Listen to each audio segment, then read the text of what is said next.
अस्सलाम वालेकुम रहमतुल्लाहि व बरकातुहू। उम्मीद करती हूँ सब खुश होंगे, खैरियत से होंगे। मैं भी ठीक हूँ, आप सबकी दुआ से अल्हम्दुलिल्लाह। तो आज का जो मोमिन सर का पोस्ट है पहले वो पढ़ लेते हैं। मोमिन सर ने क्या पोस्ट में लिखा है। ऐसा पक्का कानूनी इंतज़ाम हो गया है, अगर रबूपुरा से बाहर जाए तो सीधी नई एफआईआर होगी, अरेस्ट होगी। सीधे एफआईआर नहीं होगी, अरेस्ट हो जाएगी। इसको अरेस्ट करवाने का है।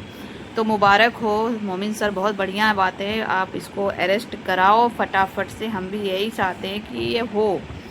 और गाइस मैं आप लोगों को एक पोस्ट दिखाऊंगी, एक नहीं हो सकेगा तो दो दिखा दूंगी। भगौड़ी कहती है कि पहले कहती है कि सारे जलने वाले जो हमसे जलने वाले हैं उनका सत्यानाश हो। अरे भगौड़ी, तेरा सत्यानाश हो, तेरा सर्वनाश हो। तू पहाड़ में जहन्नुम में जा, तेरे को जहाँ जाना है तू जा, तेरा ही सत्यानाश होगा। तूने ही सत्यानाश करा है सबका, तो तेरा ही होना चाहिए ना सत्यानाश। हैं? तू कहती है कि हमसे जलने वालों का सत्यानाश हो। अरे भगौड़ी, तेरे से कौन प्यार करता है? तेरी जो अय्याशी है ना, उससे करते हैं प्यार, तेरे से कोई प्यार वार नहीं करता है, समझ गई ना। और गाइस मैं सच कहूँ तो मैं इसकी पोस्ट नहीं लगाना चाहती थी, लेकिन इसकी पोस्ट मैं मजबूरी में लगा रही हूँ कि आप लोग देखो ये कैसे कहती है। मैं मतलब इसके बोल मैं बोल रही हूँ, इसकी मैं पिक बताऊँ पहले तो आप वो देखो। तो आप ये मीनू पप्पी जनानी की जो शक्ल है ये देखो, और भगौड़ी अम्मी की देखो। उसकी बाजू में जो भगौड़ी अम्मी बैठी है पाकिस्तानी 2 टके की मुजरे वाली, कैसी लग रही है मुजरे वाली? बिल्कुल मुजरे वाली लग रही है, कोठे वाली, बिल्कुल कोठे वाली लग रही है मुजरे वाली, 2 टके की घटिया। भगौड़ी तू कहती है कि सत्यानाश, और मीनू पप्पी जनानी सत्यानाश तेरा हो, तेरे खानदान का हो, समझ गया ना। तुझसे जलने वाले तेरे खानदान का हो, तेरा खुद का हो, सत्यानाश तुम्हारा हो। और भगौड़ी तेरा तो बहुत जल्द सत्यानाश होने वाला है। तू काहे के लिए इतना उछल रही है? कोठे की कमाई से कितना उछल जाएगी हैं? कब तक कोठे की कमाई से उछलेगी? सत्यानाश तो तेरा होने का है ही, आज नहीं तो कल, है ना। तो तू तेरी टेंशन लेना, तू क्यों हमारी टेंशन ले रही है? हमारे हेट मतलब इसका कहने का जो हेटर्स है ना, जो इसके ऊपर वीडियो बनाते हैं, जो इसके औकात बताते हैं, जो इसके बारे में बातें करते हैं, ये घटिया औरत की, जो ये हमारे भारत के अंदर इंडिया में जो पाकिस्तान से भाग के गैर कानूनी आके उछल कूद कर रही है, जो ये इसके बारे में बोलते हैं, इसकी औकात बताते हैं, तो इसको बड़ी मिर्ची लगती है। मतलब कि ये भगौड़ी कुछ भी करे, ये एक देश से दूसरे देश में भाग जाए और फिर उस देश में जाकर उन्हीं लोगों को बुरा भला कहे, और इसको कोई छोड़ देगा? आप लोगों को पता है कि जब ये भाग के पाकिस्तान से आई थी, तब ये पाकिस्तानी भगौड़ी मुसलमानों को कितना बुरा बुरा बोलती थी। हमारे मक्का मदीना के ऊपर भी बोला था इसने। मैं कहती हूँ जब नुपुर शर्मा के ऊपर केस हुआ, वो हिंदू थी, इसको तो सब पता था ना। और भी जो वसीम रिजवी है और बहुत सारे ऐसे लोग हैं, एक्स मुस्लिम हैं, उन सब के ऊपर जो तंज कसा गया, कार्रवाई हुई, तो इस भगौड़ी पाकिस्तानी पे क्यों नहीं हुई? जबकि ये तो एक मुसलमान थी, सब जानती थी। है, ये एक मुसलमान के घर में पैदा हुई, एक मुसलमान में 30-35 साल ज़िंदगी निकाली, 40 साल जो भी निकाली इसने। और उसके बाद ये पाकिस्तान से इंडिया में आके मुसलमानों के ख़िलाफ़ इतना जहर बोई, इतना जहर उगली, तो इसको क्यों कोई अरेस्ट नहीं किया? नहीं करेंगे, क्योंकि एक मुसलमान जो एक मुसलमान की बुराई कर रहा था बैठकर, हमारे मक्का और मदीना पर जो बोल रहा था, तो ये जो अंधभक्त हैं, अंधभक्तों को बड़ी मज़े आ रही थी, बड़े मज़े ले रहे थे। हाँ तो मज़े ले लो ना। वो कहते हैं ना, लगेगी आग तो आएंगे कई घर जद में, यहाँ पे सिर्फ हमारा मकान थोड़ी है ना। तो तुम्हारे मकान भी जलेंगे एक दिन, तुमको खबर पड़ेगी। तुम अंधभक्तों, तुम अभी जो मौजूदा सत्ता के इसके ऊपर तुम लोग जो कूद रहे हो ना, मौजूदा सत्ता के रहने पे जो तुम कूद रहे हो ना, तो तुम कूदो, इंशाअल्लाह ताला। वक्त सबका बदलता है, बदलेगा। साले 2014 के बाद ही ये पैदा हुए हैं। 2014 से पहले ये पता नहीं किसके कोख में मर रहे थे, किसके कोख में पल रहे थे। ये अंधभक्त, इनकी माएँ किसके पीछे नीचे सो रही थी इनको पैदा करने के लिए। जो ये आज निकल के पर बरसाती मेंढक जो आए हैं ना, मेंढक निकल निकल के कुत्ते की तरह टें टें भूं भूं कर रहे हैं सब। हाँ, वो बरसाती मेंढक जो है ना भूंक रहे हैं, टें टें मेंढक की तरह चिल्ला रहे हैं। इसके पहले इनका कोई नामो निशान नहीं था, और इसके पहले गाय अम्मा भी नहीं थी। गाय माता जो अम्मा है ना इनकी, उसके पहले वो भी पैदा नहीं हुई थी, अम्मा भी 2014 के बाद ही वो अम्मा भी पैदा हो गई है, पता है। गौ रक्षक बन गए हैं उसके बाद, उसके पहले गौ रक्षक नहीं थे ये, भक्षक। और उससे ज़्यादा जो ये गौ रक्षक बनते हैं ना, आप देखो बड़े बड़े जो बूचड़खाने हैं ना, वो सब इन्हीं लोगों के हैं, सब इन्हीं लोगों के हैं। बीफ जो होता है ना, बीफ जो ट्रांसफ़र करते हैं ना, बीफ ट्रांसपोर्ट जो होता है ना, सब यही लोग करते हैं। इंडिया से जाता है बाहर, बड़े बड़े कंपनियों में जाता है, पता है आप लोगों को। मैंने बहुत न्यूज़ में देखा है, कई न्यूज़ में मैंने देखा है, जो बड़ी बड़ी बीफ कंपनियां हैं ना, वो इन लोगों की ही है।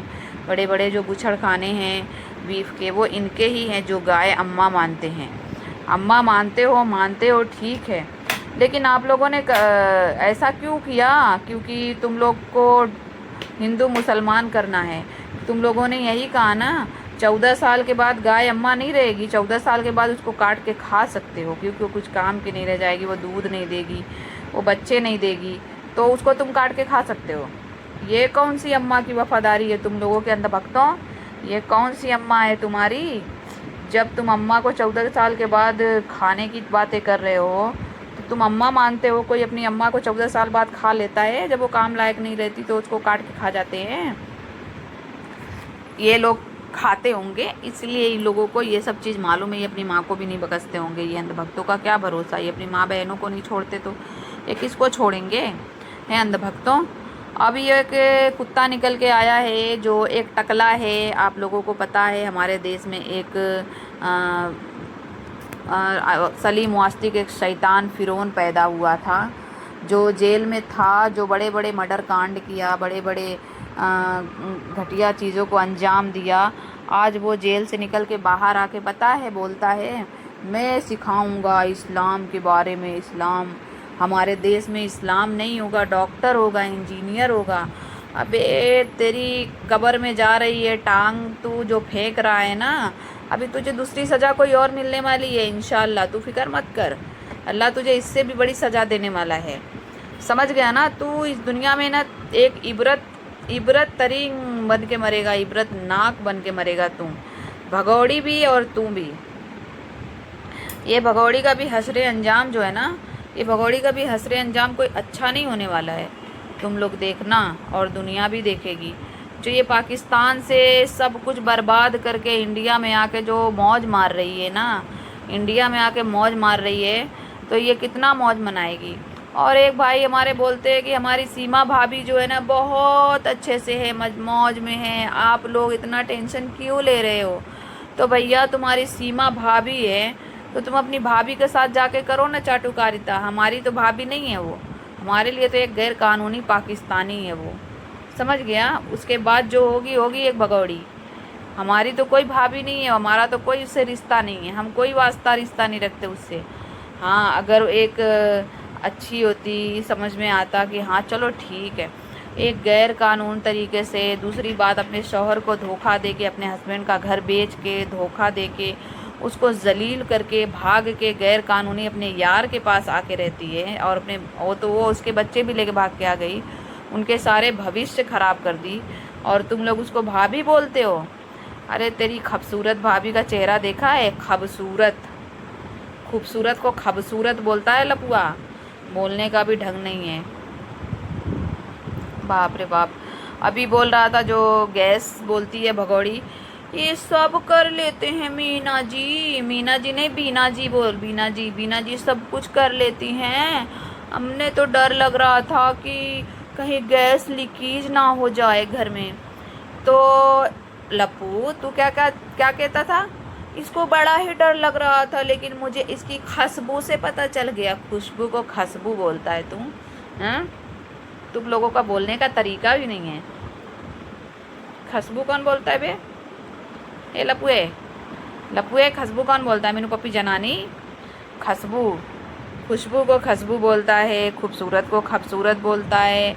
अबे तुम बोलते कैसे हो, समझ में नहीं आता। तो मीनू पप्पी जनानी, जो तू बहुत अपने आप को हैंडसम स्मार्ट समझता है ना, मीनू पप्पी जनानी चूहे, सूखी हुई गुटली, तेरी शक्ल देखा है? तू जो जिम करने जाता है, जो तू बॉडी बिल्डर बनने की कोशिश करना है, तेरे ये बनने के लिए ना निकल जाएंगे पता नहीं कितने अरसे निकल जाएंगे, समझ गया। लेकिन तेरी अम्मी जो पाकिस्तानी है ना, वो अपने आप को चिकनी चमेली बनने के लिए जाती है जिम में। अच्छा, एक दिन जिम दिखाई, उसके बाद जिम दिखाई नहीं। हाँ, चिकनी चमेली बनने जाती है, पता है ना। चिकनी चमेली, नाचने वाली नचनिया, चिकनी चमेली बनने के लिए वो जाती है और बॉडी बिल्डर बनने के लिए तू जाता है। हाय हाय, पाकिस्तानी के लिए मतलब कि सनी देओल बनने जाता है चिकनी चमेली के लिए। तू लपुए, तेरी औकात देख ले। तू कभी बन सकता है बॉडी बिल्डर? नहीं बन सकता। अगर तू बन सकता है तो दिखा दे। तेरी पाकिस्तानी अम्मी तुझे जो घी मचोड़ मचोड़ के, जो घी लगा लगा के रोटियों में देती है ना, जो तू हराम की रोटियां तोड़ता है लपुए, जो तू हराम की रोटी तोड़ता है, तेरी अम्मी जो घी लगा लगा के तुझे देती है, मीनू पप्पी ले खा ले मेरे बेटे, ले खा ले मेरे बेटे। तो तू आज खा खा के जो थोड़ा सांड हो रहा है ना, तो तेरी अम्मी की कमाई पे पल रहा है अभी। अगर पाकिस्तानी को जिस दिन जेल हुई, जिस दिन जेल जाएगी, उस दिन से तेरी जो ये छछुंदर वाली शक्ल थी ना, जो 2-3 साल पहले, वो शक्ल तेरी वापस लौट आएगी। खाली तेरी अम्मी को जाने दे। और तू क्या गाना गा रहा था बे? ए लपुए, गाना गा रहा था पाकिस्तानियों का, वो गदर का गाना गा रहा था, उसके पैर को चाट रहा था। तो तुम लोगों को पाकिस्तानी अपने पैर के तलवे ही तो चटा रही है। तुम सब उसके पैर के तलवे में हो, समझ गए? तुम्हारा खानदान जितना है ना, सब भगौड़ी के पैर के तलवे का मोहताज है। तुम लोग उसके पैर के तलवे के मोहताज हो। अगर वो पैर उसके तलवे के मोहताज ना होते ना, तो तुम लोग उसके तलवे नहीं चाटते रहते। पाकिस्तानी के जो मुजरा करके नाच के तुम लोगों को देती है ना, तुम लोग इसके लिए उसका पैर का तलवा चाटते हो। जो गाना गाता है ना तू, कौन सा गाना गा रहा था बे लपुए? ओ मित्रा वो जाना जानियो, है ना। तू कितना ही गा ले बजा ले, लेकिन वो गाना एक दिन सच हो जाएगा लप्पू, वो गाना सच हो जाएगा मीनू पप्पी जनानी। वो गाना तू बैठ के ना मोबाइल में लेके ना भगौड़ी के ऊपर लगा लगा के सुनना। जब वो जेल जाएगी, जब वो डिपोर्ट होगी, जब पाकिस्तान डिपोर्ट होगी ना, तब ये गाना तेरे ऊपर बहुत ही सूट करेगा। फिर तू सनी देओल जैसी बॉडी बना रहा है ना, और चिकनी चमेली को लेने जाना है ना, चिकनी चमेली को फिर लेने जाना। तेरे जो वो जो पंप उखाड़ा था ना सनी देओल ने, वैसा पंप ले जाना, उखाड़ना। तेरे ऊपर मस्त एक पिक्चर बनेगी मीनू पप्पी जनानी, लप्पू नौकरानी। तेरे ऊपर एक पिक्चर बनेगी कि देखो देखो, वो तो पिक्चर थी, ये तो रियल में एक लप्पू ने कर दिखाया। तो लप्पू, तेरे ऊपर एक पिक्चर बननी चाहिए और भगौड़ी रिपोर्ट होनी चाहिए, तभी मज़ा आएगी पिक्चर में, तभी मज़े की सीन बनेगी। ऐसे तो मज़ा नहीं आ रहा है अभी। अभी तो बस तुम्हारी अय्याशी देख रहे हैं सब, और तुम्हारी हरकतों पे पागल हो रहे हैं सब घटियाओं। तुम्हारी हरकतें देख रहे हैं, नीच लोगों, नीचता देख रहे हैं तुम्हारी सब। ऐसी जब भगौड़ी डिपोर्ट होगी ना, मज़ा तो तब आएगी जब भगौड़ी डिपोर्ट होगी वाकई में। और वो उन बच्चों को जो तू पकौड़े बना के खिला रही है ना मीनू पप्पी जनानी की अम्मी, लप्पू की अम्मी, सबसे पहले तो तूने भकोसे हैं सारे पकौड़े। सबसे पहले तूने भकोसे सारे पकौड़े, उसके बाद तू बोलती चलो अब बच्चों को लेके चलते हैं खाने, है ना। खवड़ती, खा खा के सांड हो रही है, और तू कहती है कि बच्चों को खिलाती है तुम, हैं? भुक्कड़, खव्वड़, कितनी बड़ी खव्वड़ है नीचड़ी। तेरे को क्या बोलूँ अभी मैं। मनूस मारी मीनू पप्पी जनानी की अम्मी, लप्पू की अम्मी, तुझे कितना ही खा लेगी तू। अपने बच्चों का सारा मुस्तकबिल खा गई तू, लेकिन तेरा पेट नहीं भरता कभी, कभी तेरा पेट नहीं भरता लप्पुआ की अम्मी।